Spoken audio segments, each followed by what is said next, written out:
Britain's George V was the grandson of Queen Victoria and Prince Albert, and the second son of Edward VII and Alexandra of Denmark. George Frederick Ernest Albert of the House of Saxe-Coburg-Gotha was born on June 3, 1865. Starting a career in the Navy as the second royal son, George wasn't expected to take the throne. In his early years, he was educated alongside his older brother, Albert, by tutors and nannies. At age 12, George and Albert enrolled in the Naval Training Academy. Afterward, Albert went on to Trinity College, and George remained in the Royal Navy, intending to make it his career. In 1892, Albert suddenly died of influenza. George assumed the role of heir-apparent and left the Royal Navy. He was given the title Duke of York, along with an education in British politics, and became a member of the House of Lords.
In 1893, George married his German cousin and his late brother's fiancée, Princess Victoria, Mary of Teck. During their marriage, they had 5 sons: Prince Edward, Prince Albert, Prince George, Prince Henry, Prince John, and a daughter, Princess Mary.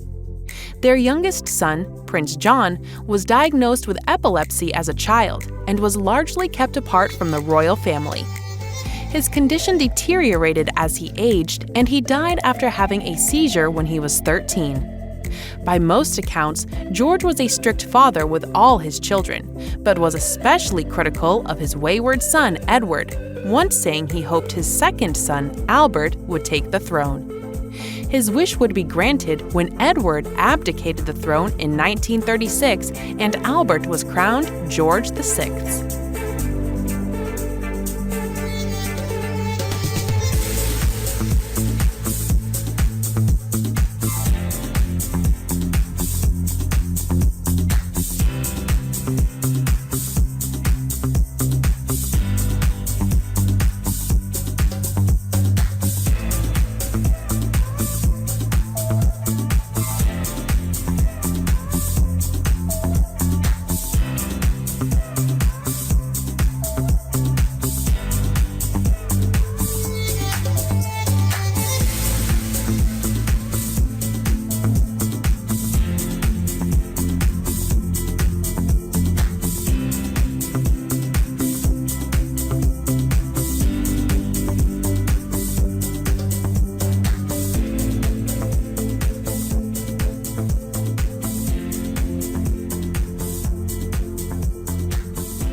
On May 6, 1910, Edward VII died. George became king and immediately faced a constitutional crisis, known as the Budget Controversy of 1910. In an unprecedented move, Tories in the House of Lords rejected the budget proposed by Liberals in the House of Commons. George V threatened to create enough Liberal nobles in the House of Lords to pass the measure, and the Tories gave in. George V's threat foretold future actions where he would support the middle class over the gentry.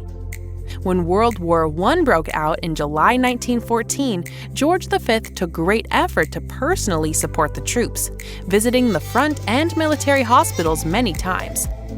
On one such visit, his horse rolled over him, fracturing his pelvis and giving him pain the rest of his life. In 1917, in response to deep anti-German sentiment in Britain, George V replaced his Germanic name with the name of Windsor, after the castle of the same name. That same year, he made the controversial decision to deny political asylum to his cousin and ally Tsar Nicholas II and his family, after the Bolshevik Revolution. Many in Britain were shocked, but he felt it important to distance himself from the autocratic Russian regime. By the end of World War I, George V was one of few European monarchs who had not fallen to revolution and war.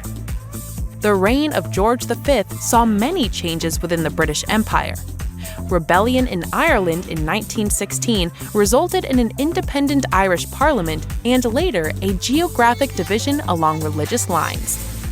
The post-World War I period also brought change to the empire itself, as Canada, New Zealand, Australia, and South Africa demanded and received the right of self-governance and formed the Commonwealth of Nations in 1931. India followed, achieving some degree of self-determinism in 1935.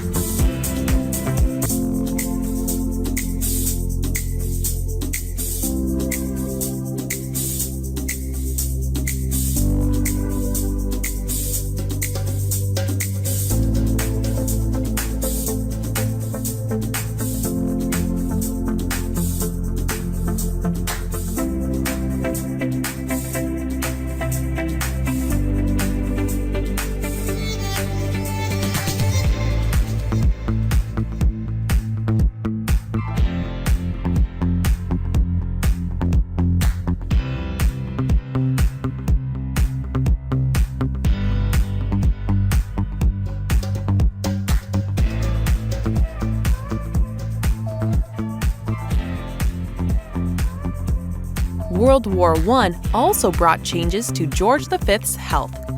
After his serious fall from a horse in 1915, he experienced breathing problems. His heavy smoking didn't help, and by 1925 he was diagnosed with chronic obstructive pulmonary disease. A few years later, he fell seriously ill with an inflammatory disease. He never fully recovered, and in his final year he was often administered oxygen. On the evening of January 15, 1936, George complained of a cold and retired to his bedroom. It was apparent he was gravely ill, and the doctor was summoned. The king slipped in and out of consciousness for 5 days. After receiving an injection of morphine and cocaine by the royal physician, he died on January 20, 1936.